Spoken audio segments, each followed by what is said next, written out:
Think for a moment about all the things you rely on, the commitments you make. Underneath a lot of it is this fascinating idea we call faith. Yeah. Not just in a religious sense, but a fundamental trust in something or someone that helps us, move forward. Right. It's what pushes us towards our goals, strengthens our relationships, and keeps us on track. Absolutely. When you look at it broadly, faith is it's a real bedrock of a thriving life. It's the foundation for so much of what we aim for and who we connect with. And that's precisely what we're diving into today. We've got some really thought-provoking contemporary work here, mainly from the last 100 years or so. Right, the more recent philosophy on it. Yeah, that grapples with the core philosophical questions around faith. We're asking things like, what exactly is faith? What are its different forms? How does it relate to what we believe or doubt? And can we even make sense of it rationally and morally? Big questions. Huge.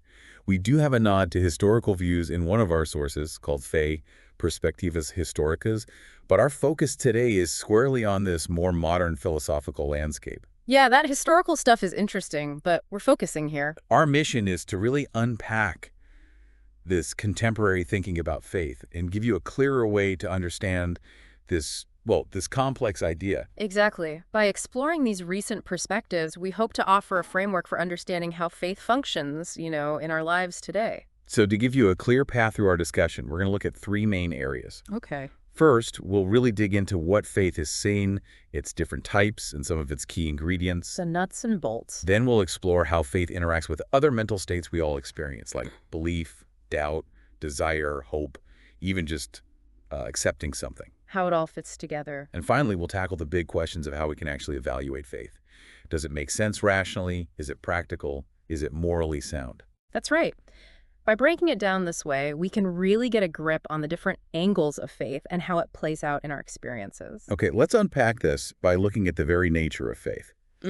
Our sources point out some really useful ways to think about the different types of faith. The first big split is between what they call attitude-focused faith and action-focused faith. What's the core difference there? Well, what's fascinating here is how these two perspectives capture different sides of how we experience faith. Attitude-focused faith is really about what's going on inside our minds. Like internally. Yeah, think of it like having a belief or a desire. Philosopher Robert Audi, he broke this internal attitude faith into two key parts. Okay, what are they? First, there's the thinking part. You have some level of confidence that what you believe in is actually true, or at least likely. Makes sense. Confidence. Second, there's the feeling part. You genuinely want it to be true. You're invested in that outcome. The desire part. Exactly. A simple example is having faith your friend will win a basketball game. Right. You probably think they have a decent shot, right? Right. And you're definitely rooting for them. You want them to win. Right. It's not just a passive thought that they might win. There's an active wish involved. Like, come on. Totally. And then on the other side, we have action-focused faith. This feels more like that classic idea of taking a leap of faith. Exactly. This is faith that shows up in what we do. A tangible act of trust. That. Waiting for a friend to pick you up when they said they would. Confidently walking across a bridge that looks a little old. Okay, yeah. Even doing a trust fall. These are all about putting your faith into action. Philosopher Feinvigel suggests thinking of faith as a disposition, like a tendency to act certain ways. A tendency. Or to hold certain kinds of internal attitudes. And Byerly specifically links this disposition to the attitude-focused side, like being ready to have those belief-like and desire-like states. So, is it always a one-way street? Oh. Does having that internal attitude of faith automatically lead to acting on it? Yeah. And can you have one without the other? This raises a really interesting question about how our inner convictions connect to our outward behavior when it comes to faith. Yeah. Usually we'd expect that what we believe and desire, that attitude-focused faith, would guide how we act. Action-focused faith. Like belief leads to action. Right. Think of it like believing your keys are on the table and wanting to leave, leading you to go grab them. Simple. But life often throws us curveballs, It does. We don't always act perfectly in line with what we believe or want. There's a really insightful example from philosopher speak about Thomas trusting a police officer even though he generally distrusts authority figures. Oh, interesting. So he acted despite his usual feelings? Exactly. Yeah. Even though Thomas didn't believe the officer was trustworthy deep down, he still took that leap and followed his instructions. He acted. That's a powerful example. It really highlights how sometimes the potential reward of taking action outweighs our lack of complete belief, pushing us to act in faith. It's like saying, even though I'm not totally sure, the potential upside is worth me going for it. Precisely. The general idea of acting on something with a potentially big payoff, even if you don't fully believe it will work, well, it really blurs the lines here. Yeah. And it shows that action-focused faith can sometimes stand on its own, even without strong attitude-focused faith backing it up. Okay, another key distinction our sources bring up is between faith that and faith in. They sound straightforward, but where are the interesting nuances? This distinction is really crucial for understanding what our faith is directed towards. Faith, that is basically faith that a specific statement, a proposition, is true. Like a fact. Sort of. Yeah. For example, having faith that a bridge will hold you up, faith that a friend will actually arrive when they said they would, or faith that a particular idea, like, say, the existence of a higher power, is true. Yeah. It's directly connected to those internal states we talked about earlier. Like belief and knowledge, they're all about the truth of a claim. So it's about the truthfulness of a specific idea or statement. Yeah. And then faith in is directed at something else entirely. Exactly. Faith in is about having faith in a person or in ideals. Like who or what? Think about having faith in yourself, faith in the principles of democracy, faith in a close relationship, or faith in a cause like environmental conservation, recycling even. Right. Interestingly, as our sources point out, some situations can actually involve both. Religious faith is often faith in a deity, but it also usually involves faith that certain things about that deity are true. Ah, okay. Both. Similarly, faith in a spouse often goes hand in hand with faith that they are a good and trustworthy person. That makes a lot of sense. It makes you wonder, though, is one of these more fundamental than the other? Good question. And is there a real difference between saying you have faith in something versus saying you have faith that certain things about it are true? Like, is my faith in a friend just a collection of beliefs that they are reliable, kind, etc.? These are deep philosophical waters. Is faith in ultimately just a bundle of faith, that's statements? Or is there something more foundational about placing our trust in someone or something, Right. which then shapes our beliefs about them? Philosophers still debate this. There's no easy answer, but it highlights the different ways we place our trust and make commitments. Moving on, we also see a distinction between religious and non-religious faith. Obviously, religious faith centers around spiritual beliefs, but it's really important to remember that faith isn't limited to that area. Absolutely not. Religious faith, with belief in God often being the central example, certainly includes faith in religious teachings, trust in religious leaders, adherence to sacred texts and religious communities. Swindoll talks about this. But it's a real mistake to think that faith is only something religious. We see countless examples of non-religious faith all around us. Like what? The faith we place in our fellow citizens, our dedication to goals that have nothing to do with religion, and even the faith we have in our own abilities to learn and grow. Right. Faith in yourself. Faith, at its core, is a trusting commitment, and that can apply to pretty much any part of human experience. And the significance of this distinction is pretty clear. The focus can be wildly different, achieving spiritual salvation in some religious contexts versus reaching more worldly goals in secular ones. Totally different aims sometimes. So for our discussion today, we're definitely looking at both sides of that coin. Precisely. The underlying mechanisms and philosophical questions often remain relevant, regardless of whether the object of faith is religious or secular. Finally, we have the distinction between important and mundane faith. This one really hits home with everyday life. We have faith in the big things, like our closest relationships, but also in smaller, more trivial things. I have faith my coffee will be hot in the morning. Exactly. Important faith touches on those core people, ideals, and values that really shape the direction of our lives. Religious beliefs, faith in your life partner, your fundamental political or ethical values. That's the big stuff. Yeah. This kind of faith is often essential for holding on to those really significant life commitments. Mundane faith, on the other hand, deals with the less significant stuff. Like the coffee, or faith that a chair will hold you when you sit down, that the weather forecast for your picnic will be accurate, or that your favorite sports team will win their next game. Right. This kind of faith is generally easier to let go of and involves weaker commitments. If the chair breaks, you just find another one. No big crisis of faith. And it's interesting to think about the difference between what's objectively important, like your health, and what might be subjectively very important to an individual, like, I don't know, their commitment to a particular hobby. That's a really insightful point. What matters to you? While our focus in this deep dive tends to be on the more significant forms of faith, Right, the important stuff. a lot of the underlying philosophical principles still apply to these more mundane examples, just maybe with less intensity. For instance, if faith involves a desire, that desire is likely to be much weaker when it comes to your faith in a sports team winning compared to your faith in your partner's love. Way weaker desire for the sports team, yeah. Uh-huh. Okay, so we've mapped out the different types of faith. Now let's dig into some of the key characteristics that often go along with it.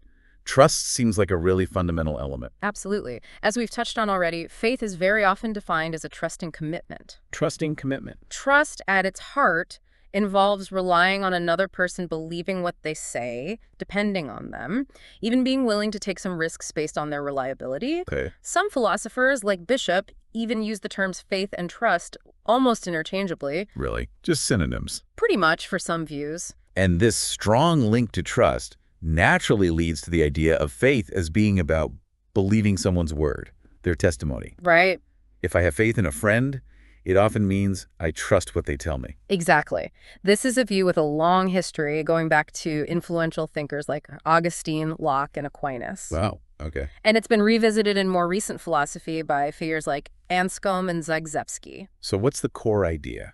The basic idea here is that having faith that something is true is essentially believing someone who claims it to be true.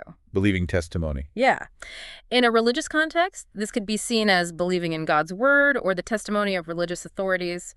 In our personal lives, it's about believing what the people we trust tell us. So in our relationships with others, trust really does seem to be the key ingredient of faith. Seems like it. And it's interesting how even when we have faith in an idea, it often comes down to trusting the sources that support that idea. Precisely. Even believing something as basic as the sun will rise tomorrow involves a fundamental trust in the consistency of the natural world. Right. And in the reliability of our past experiences and scientific understanding, trust is everywhere. Another characteristic that keeps popping up is risk. That William James example of the hiker needing to jump across a crevice really brings the idea of risk in faith to life. It really does. James's example is a classic for a reason. Risk, in general, involves making a decision where a negative outcome is possible, but not guaranteed. Could go wrong. Exactly. The hiker's jump has a very real chance of failure. When we connect this to faith, it suggests two key things. First, there's some level of uncertainty about the thing we have faith in. Not 100% sure. And second, there's the potential for something bad to happen if our faith is misplaced. So it's not just about hoping for the best. There's a genuine element of potential loss or negative consequence involved if things don't go as we expect. Exactly. This is really clear in action-focused faith. Waiting for that ride from a potentially unreliable friend carries the risk of being stranded. Definitely felt that risk. Trusting a new business partner carries financial risks. Even dedicating your life to a cause, whether it's religious or something else, involves the risk that that commitment might ultimately be based on something untrue or lead to unforeseen negative outcomes. Yeah, huge risks sometimes. But attitude-focused faith also involves a kind of mental risk, as James pointed out when he talked about our goals to believe what's true and avoid what's false. Mental risk. How so? Sometimes we might choose to believe something even when the evidence isn't crystal clear, risking being wrong, but potentially gaining a true belief. It's like saying, I'm going to lean into believing this even though I know I could be wrong. That idea of balancing those two goals, believing truth and avoiding error, is fascinating. It is. And Bishop's concept of a doxastic venture, choosing to believe even when the evidence isn't conclusive, really fits into this idea of mental risk. Yes, Bishop, building on James's ideas, argues that faith often involves believing in situations where the evidence just isn't decisive one way or the other. Ambiguous evidence. Right.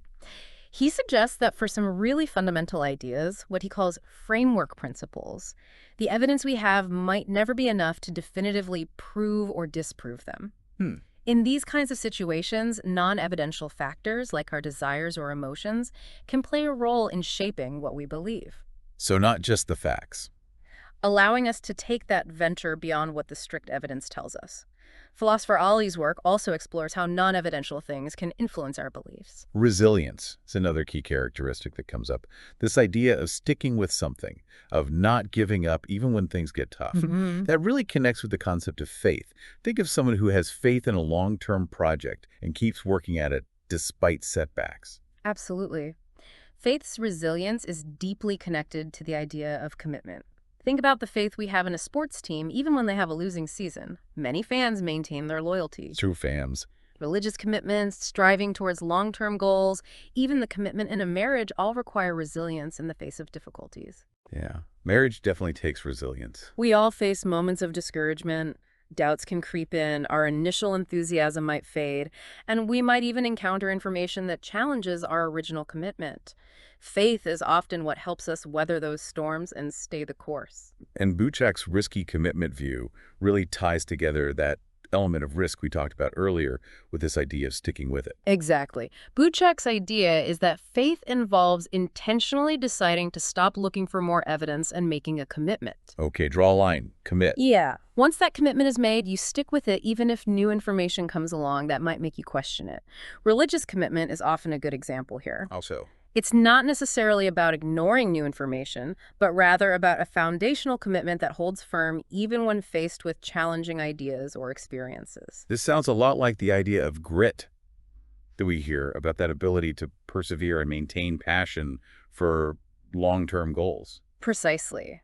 The research on grit, as discussed by Morton and Paul, really aligns with this aspect of faith's resilience. Matheson directly argues that faith is gritty, which helps explain why it can be both rational and something we choose to embrace. Faith is gritty. I like that. Malcolm and Scott also emphasize how this inherent grit allows those with faith to withstand various challenges. And Jackson's argument about how our beliefs and desires work together further supports how faith helps us maintain those long-term commitments, even when things get tough. The final characteristic our sources highlight is this idea of going beyond the evidence. This seems closely linked to resilience, helping us stick with things even when the evidence isn't entirely conclusive. That's right. Faith helps us maintain our commitments because it allows us to continue even when we encounter information that might give us pause or make us question our initial decision. Okay. Think about someone who commits to a particular career path only to find it much harder than they anticipated, or someone who holds on to religious beliefs in the face of suffering in the world. Faith allows us to persevere. Right. However, it's really important to distinguish between going beyond the evidence and going against it.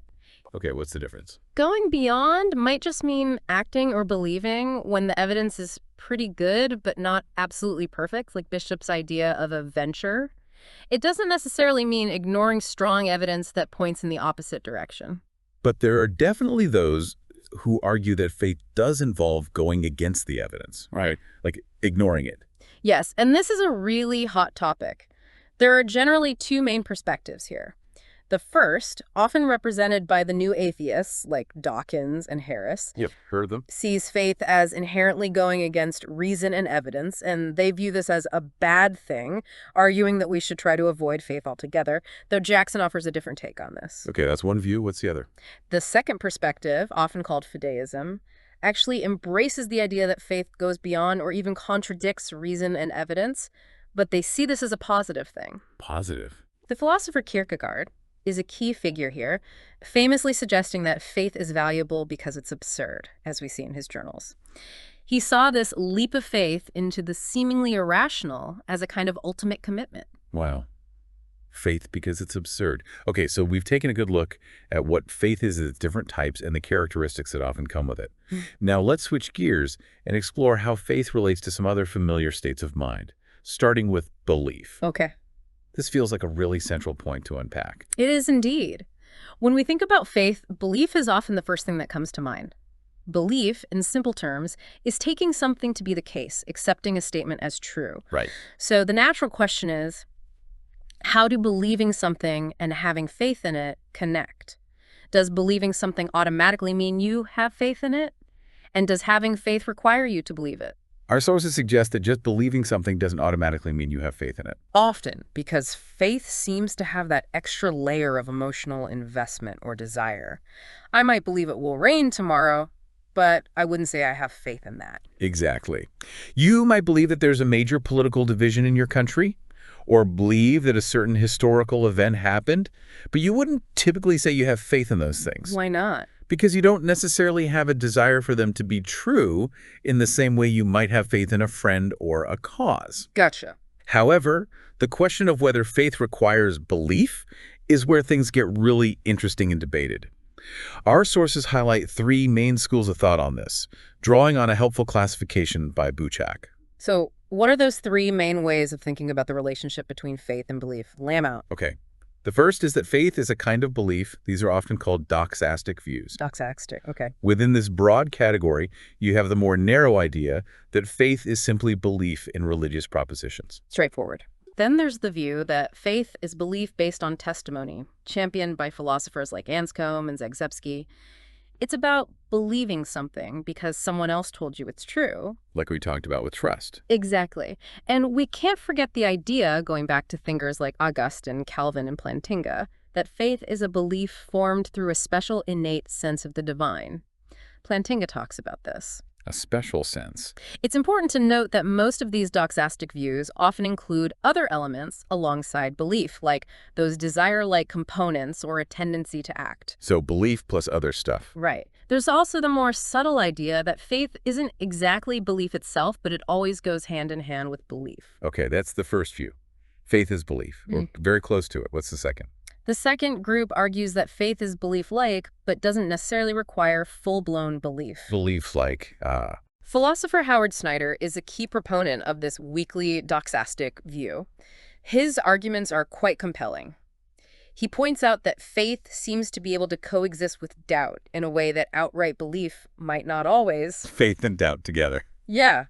He also suggests that other states of mind similar to belief, like feeling confident about something or thinking it's highly probable, can fulfill that cognitive role in faith, even if you don't have absolute certainty. Like confidence is enough, maybe. Possibly. He famously uses the example of Mother Teresa's dark night of the soul, where she reportedly confessed to doubting God's existence, yet continued her devout life. Wow. This suggests she maintained her faith even without firm belief. Howard Snyder himself defines faith in this weakly doxastic sense as needing a positive outlook towards its object, a desire-like attitude, and resilience, even if absolute belief isn't always present. That idea of holding on to faith even when you have serious doubts is really significant. But then philosophers Malcolm and Scott challenge this, arguing that faith does imply belief, especially in a religious context. They do.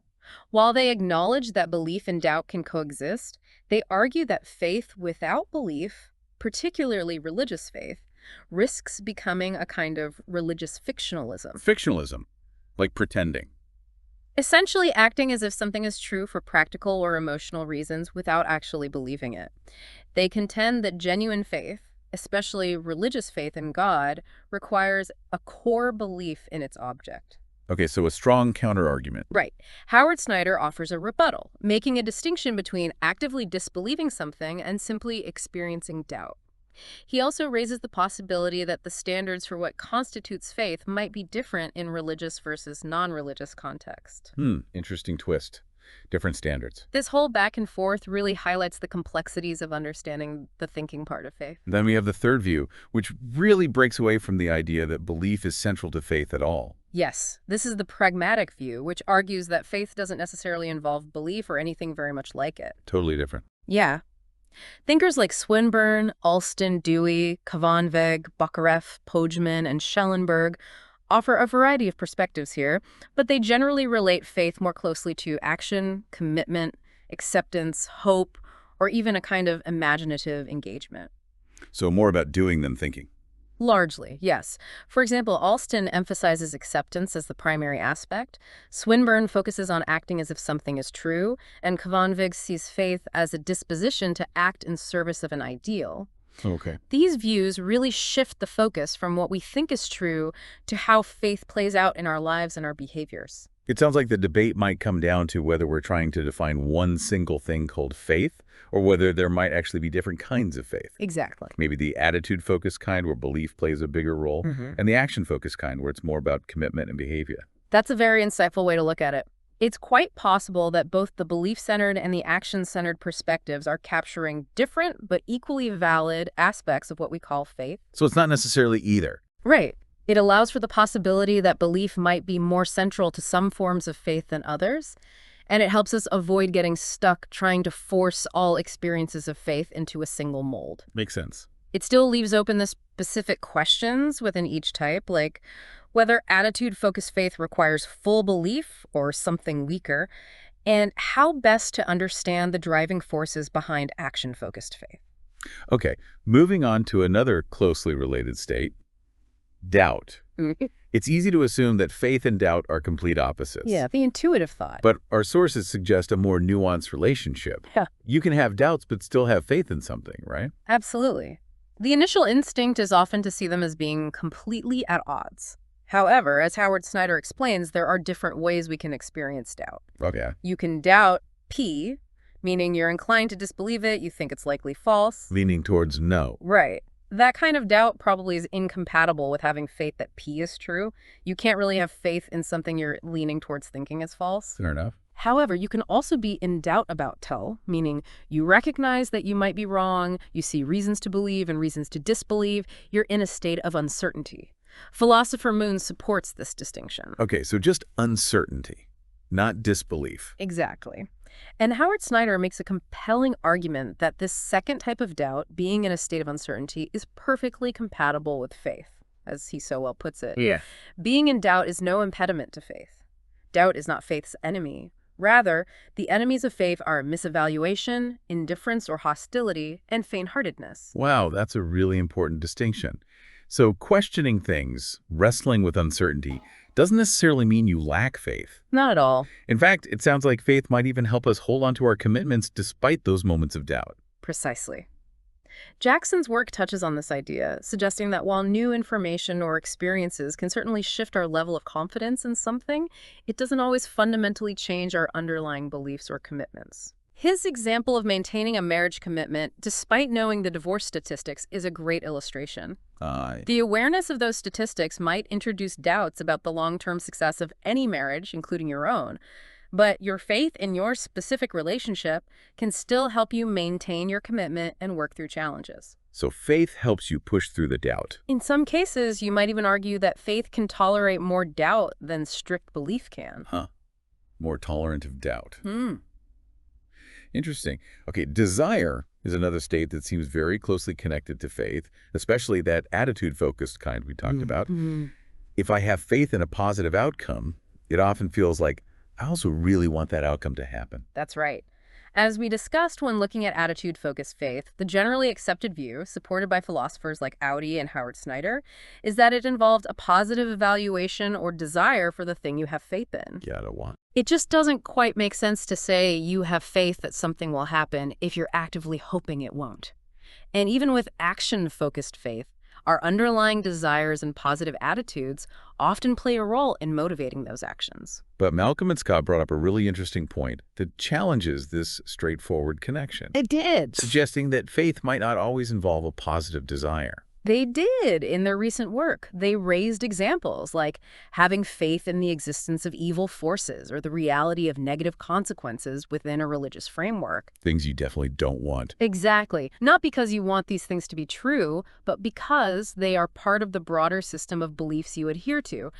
You might even deeply hope they aren't true, but your faith in the overall religious doctrine leads you to accept them. So faith without desire for this specific thing. It suggests that the relationship between faith and desire might be more complex than just a simple positive wanting. And as Jackson discusses, crises of faith can sometimes involve a loss of that initial desire for the object of faith, further complicating the picture. It highlights the idea that maybe we need to think about weekly positive accounts of faith, similar to those weekly doxastic views on belief, where the desire component might be less intense or more nuanced.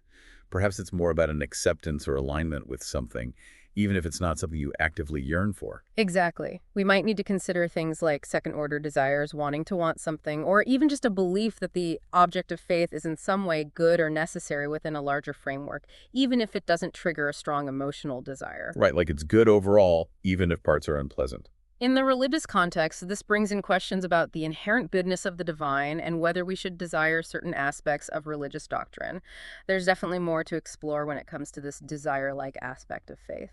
Faith and hope are two words we often hear together, and it's easy to see why, given that shared element of wanting something to be true or to happen. Absolutely. Both faith and hope involve that element of looking forward to something, often with a positive feeling.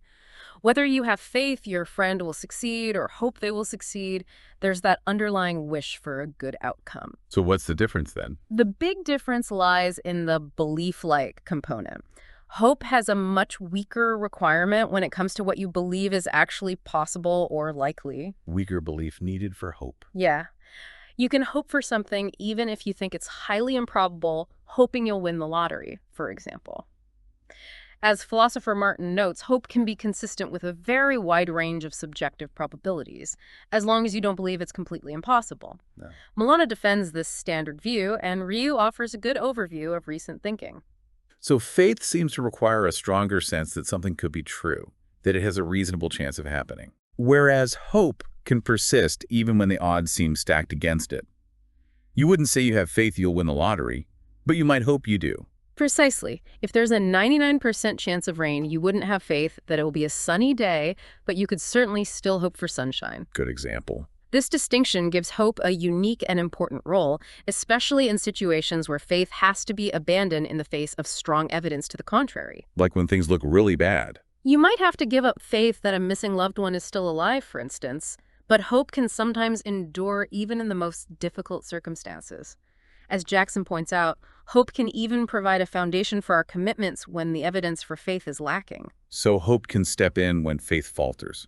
In a way, yes. And as we discussed earlier, Pudgeman's view of faith as profound hope tries to bridge this gap by suggesting that faith involves a stronger belief-like component and a willingness to take risks compared to standard hope. Okay, finally, let's touch on faith and acceptance. This seems to bring in the idea of actively living as if something is true, even if our inner belief isn't rock solid. Exactly. Accepting that something is true, as philosopher Cohen defined it, means treating it as true in your reasoning and your actions. Acting as if. Often, we accept things that we also believe, and vice versa, but there are definitely situations where they diverge. Like? Think of a judge who accepts a jury's guilty verdict based on the legal standards, even if they have some personal doubts about the defendant's guilt. They accept it for the purpose of sentencing. Right. Or consider someone who believes a frozen lake is probably safe to walk on, but still refuses to let their children go out on it because the potential consequences of being wrong are so severe, they don't accept it as safe enough for that action. Right. Belief versus acceptance in action. Several philosophers, including Alston, Swinburne, and Schellenberg, have argued for a close connection between faith and this idea of acceptance. Alston even suggests that acceptance is a more fundamental aspect of faith than belief itself. Swinburne sees faith as essentially acting on the assumption that something is true, while Schellenberg views it as a combination of imaginatively assenting to something and then accepting it as a basis for action. So acceptance is key for them. While they see acceptance as a key part of faith, most argue that it's necessary but not sufficient on its own. There's usually more to faith than just acceptance. And then we also have the idea of faith as a form of allegiance, which really emphasizes that action-oriented commitment and submission to something. Yes, philosophers like Dewey and Kvinvig have championed this view, where faith is characterized more by our loyalty and our committed actions towards the object of our faith. Loyalty and action. This might involve accepting certain propositions or following certain practices, even if you don't fully believe in the underlying principles. Bates, in his work on Christian faith, also incorporates this idea of allegiance alongside intellectual belief. Interesting blend. Ultimately, whether these acceptance-focused views are categorized as weakly doxastic or more pragmatic depends on how you define acceptance itself. Is it more of a belief-like state or primarily about action? In which way does it lean? Given that you can accept something even if you think it's unlikely to be true, these views often lean towards the more action-oriented, pragmatic side of the spectrum. Okay, we've really delved into the nature of faith and how it intertwines with other aspects of our minds. Now, for the crucial part, how do we actually evaluate faith? Right, the judgment call. Our sources explore epistemic, practical, and moral ways of doing this, can we say some kinds of faith are better or worse than others? Exactly. Just like our beliefs and our actions, faith isn't something that exists in a vacuum immune to judgment. We can and do evaluate it. Oh. We ask whether it's rational, whether it leads to good outcomes, and whether it aligns with our moral principles. The goodness or badness of faith isn't a simple label. It really depends on the specific nature of the faith itself and what it's directed towards. Let's start with epistemic rationality, the kind of rationality that's all about truth and avoiding mistakes. Oh, okay. This seems most relevant to when we have faith that something is true, and maybe less so for faith in a person. That's right. Epistemic rationality is fundamentally about aiming for true beliefs. Beliefs that are well supported by evidence and formed through reliable ways of thinking. Aiming for truth. And when we talk about epistemic rationality, the role of evidence is really central. Most people agree that, ideally, our beliefs should be guided by the evidence we have. Makes sense. Though philosophers disagree on exactly how our beliefs should relate to evidence. One influential idea is called evidentialism. Evidentialism. Which says that a belief is rational if and only if it's proportioned to the evidence you have for it. Belief matches evidence. Right. Now, considering that faith often involves going beyond the available evidence or sticking with a belief even when there's evidence against it, this raises a big question. Can faith ever be epistemically rational? Yeah, seems like a clash with evidentialism. It can be. And our sources highlight three main ways philosophers have tried to grapple with this tension between faith, evidence, and rationality. It sounds like a bit of a tightrope walk. Okay, what's the first way? The first perspective is that faith does violate this idea of sticking closely to the evidence, and therefore it's inherently irrational. So faith irrational. From this viewpoint, yes. Freudius, who argue that faith is valuable because it goes beyond reason, and the new atheists who see this lack of evidence as a major flaw, might both fall into this general camp. Interesting bedfellows. Though for very different reasons. However, as our sources point out, the idea that all faith is always irrational seems like a very strong claim that might not hold up in all cases. Seems a bit extreme, maybe. So the second perspective tries to find ways for faith to be rational, even when it goes a little beyond the strict evidence. Exact. How do they try to square that circle? There are a couple of interesting approaches here.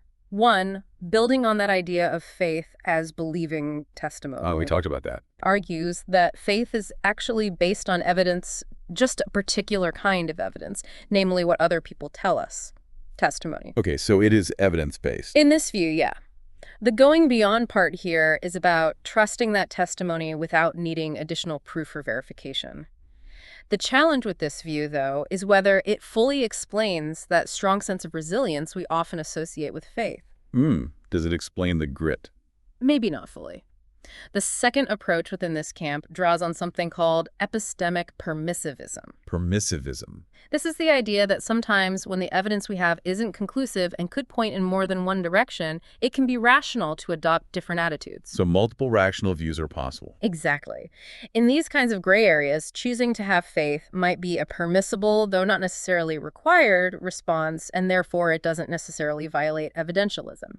Jackson and Dormandy explore this idea. Give me an example. Think about believing in a close friend's innocence when the evidence against them is strong but not overwhelming. It might be reasonable for one person to believe they're guilty and another, based on their deep trust, to believe they're innocent. Okay. Epistemic permissivism suggests both attitudes could be rational given the same evidence. Faith, in this sense, could be choosing to believe in the absence of definitive proof either way. That's a helpful way to think about it, choosing a stance within the realm of what the evidence allows. And then we have the third perspective, Right. which kind of questions whether evidentialism is the ultimate standard for rationality, at least when we're talking about faith. Exactly. This view argues that faith can go beyond evidence and even potentially conflict with it, but still be considered rational in some sense. Oh. Philosophers like James and Bishop explicitly challenge the idea that we should always strictly limit our beliefs to what the evidence dictates. They might argue that evidentialism is more relevant to everyday factual beliefs, but faith operates under a different set of norms. Different rules for faith. Especially when it comes to deeply personal or foundational commitments. Then there are also externalist views, like the one proposed by Plantinga. Externalists. He argues that whether a belief is justified can depend on factors outside of our conscious awareness, like the reliability of the process that formed the belief. Okay. His idea of properly basic religious beliefs, formed through a sense of the divine, suggests that these beliefs can be rational even without explicit arguments or evidence. Rational without evidence. Though he does acknowledge that you can't just ignore compelling evidence against them. There's a no-defeater condition. These externalist views try to explain how faith can be rational, even when it's not solely based on the evidence we have in front of us. This naturally leads us to the relationship between faith and knowledge. Knowledge is often seen as that gold standard justified true belief. JTB. How does faith stack up against that? Can faith ever be a form of knowledge? Again, there are a few different ways of looking at this. The first is that faith is a kind of knowledge. Faith knowledge. Plantinga's view, drawing on Calvin's idea of faith as a firm and certain knowledge, aligns with this. Even going back further, Aquinas saw faith as something in between knowledge and mere opinion. Okay, what's the second view? The second perspective is that faith isn't knowledge in itself, but it can potentially lead to knowledge under certain circumstances. How? For example, if what you have faith in turns out to be true and your reasons for having faith were good, and it's not some weird Gettier case, it could potentially meet the criteria for knowledge. Okay, so faith can become knowledge. It's worth remembering that faith might sometimes require a lower standard of evidence than we typically demand for knowledge. Right. And the third view? Finally, the third view argues that faith and knowledge are fundamentally different and perhaps even incompatible in certain contexts. Incompatible. Philosophers like Howard Snyder and Alston suggest that faith often plays a role in situations where our epistemic position isn't strong enough to achieve knowledge. Our evidence is suboptimal, as Howard Snyder puts it. So faith steps in where knowledge can't reach. Kind of. Kant famously remarked that he had to deny knowledge in order to make room for faith, suggesting that faith operates in a realm beyond what we can definitively know. It's interesting to also think about different kinds of knowledge, like knowing how to do something or knowing someone personally. Yeah, knowledge how, knowledge who. Could those relate to faith in ways that just knowing that something is true doesn't capture? For instance, could faith in God involve a kind of knowing God that's more like knowing a person? That's a really insightful question. Recent work on the philosophy of knowledge, like Celio's work on knowledge how and Benton's on knowledge who, definitely opens up fascinating possibilities for thinking about faith. Yeah. Could faith in God, for example, require a kind of interpersonal knowledge, a relationship of trust and familiarity that goes beyond simply believing certain propositions about God? It's a really interesting area for further thought. Okay, so we've explored how we might evaluate faith in terms of its rationality and its connection to knowledge. Now, what about practical rationality? Does faith help us live better lives, achieve our goals, and generally flourish? Practical rationality is all about what's good for us, what helps us fulfill our desires and lead fulfilling lives. What works, basically. Right. When we evaluate faith from this angle, we're often looking at action-focused faith and the act of acceptance. Jackson's view offers some good insights here. What does she say? She argues that having faith based on acceptance can be practically rational even when the evidence isn't strong, based on how our beliefs and desires influence our decisions. Beliefs and desires again. If we have a very strong desire for something positive to happen, it might be rational to act as if it will happen, even if we think it's unlikely. Even if it's a long shot. Yeah. Her examples like having faith that a missing loved one is still alive because finding them would be so profoundly good, or choosing to accept a particular belief system because it offers potential benefits, even if you have some doubts. They illustrate this idea. So from a practical standpoint, the potential positive outcome can sometimes outweigh the lack of strong evidence. It's like saying, even if it's unlikely, the possible reward makes it worth acting as if it's true. Exactly. Faith that might not be strictly epistemically rational could still be practically rational if it leads to good outcomes or helps us achieve important goals. Makes sense pragmatically. What you might lack in solid evidence can sometimes be compensated for by the strength of your desires and the potential benefits of acting in faith. But there's always a but. However, it's crucial to remember that faith isn't always practically rational. If you have overwhelming evidence that something is not the case, continuing to act as if it is could be detrimental. Like denying reality. Right. Similarly, having faith in something that's harmful to you, like an abusive relationship, would not be practically rational. Definitely not. Decision theory, as explored by philosophers like Buchak and McCabe, offers more detailed frameworks for thinking about these kinds of trade-offs between belief, desire, and rational action in the context of faith. Finally, let's consider the moral evaluation of faith. Is it morally permissible to have faith in certain things? Are there times when we should have faith? And can faith itself be considered a moral virtue? Okay, the moral angle. Moral evaluation looks at whether our actions and attitudes, including faith, are morally permissible, obligatory, or virtuous. Right versus wrong. Typically, we evaluate actions most directly from a moral standpoint, so this most clearly applies to action-focused faith. But as the idea of doxastic wronging suggests, even our beliefs can have moral implications in some cases. Believing wrongly can be wrong. Sometimes, yeah. It's important to begin by saying that faith in itself isn't inherently moral or immoral. It depends. Exactly. Having faith in a cause that promotes good could be seen as morally praiseworthy, while having faith in something that promotes harm is clearly immoral. Makes sense. Faith in justice versus faith in prejudice. Right. The idea of faith as a virtue, particularly as one of the theological virtues alongside hope and charity, has a long history in religious thought, going back to thinkers like Thomas Aquinas. Theological virtue. However, the idea that faith is simply a virtue by definition is problematic because, as we said, faith can be directed towards morally bad objects. So can faith actually meet the more general criteria for being a virtue, like those proposed by Aristotle? Like being a consistent character trait that benefits both the individual and the community. Yeah, that sort of thing. That's the key question when we try to understand faith as a virtue in a broader ethical framework. Aristotle saw virtues as stable, positive character traits developed through practice, contributing to flourishing. Right. Philosopher Jeffrey raises some interesting points about the potential tension between some common understandings of faith, which might sometimes rely on our limitations or lack of complete understanding, and the Aristotelian ideal of virtue as a characteristic of a fully developed person. So a potential conflict there. Possibly. However, she also argues that we can understand the rationality and moral permissibility of religious faith through the lens of another virtue, hope. Bringing hope back in. Another point to consider is that theological virtues like faith, hope, and charity are often seen as gifts from a divine power, not solely acquired through human effort. Infused, Aquinas called them. Right, which might mean they don't perfectly fit the Aristotelian model. This could suggest we need to either rethink Aristotelian ideas for these virtues or recognize different kinds of virtues. Different types of virtue. Okay. And the way that a virtuous faith might interact with other virtues, particularly humility, is also something philosophers have considered. It might seem like taking a leap of faith could sometimes be at odds with being humble. Like, aren't you being a bit presumptuous? Absolutely. There's an initial sense of tension there.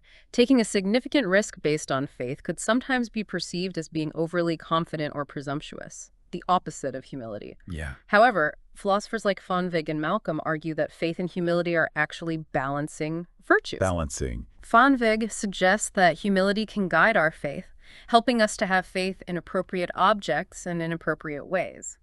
Malcolm argues that religious faith, when it's virtuous, involves a kind of intellectual humility. Intellectual humility. A recognition of our own limited understanding and a reliance on what we believe to be a trustworthy source of truth. So humility guides faith, makes it better. Okay, so to wrap things up, we've really taken a comprehensive look at this complex idea of faith. We've explored its various forms, its key ingredients like trust and risk, its resilience, and that interesting idea of going beyond the evidence. A lot of ground covered. We've also examined its intricate relationships with belief, doubt, desire, hope, and acceptance. How it all connects. And we've considered the different ways we can evaluate faith, whether it makes sense rationally, whether it's practical for our lives, and whether it aligns with our moral compass. Evaluation part. Recognizing that faith can be a positive force in many ways, but it's not always the case. And that brings us to a final thought for you, the listener, to consider. Thinking about all the different aspects of faith we've discussed today, how might a deeper understanding of its nature influence the kinds of commitments and convictions you hold in your own life? Yeah, how does this apply to you? What kinds of leaps of faith, big or small, might seem more or less justifiable based on these different perspectives? It's definitely something worth reflecting on as you go about your day. Guys, see you in another podcast. Don't forget to subscribe to our channel.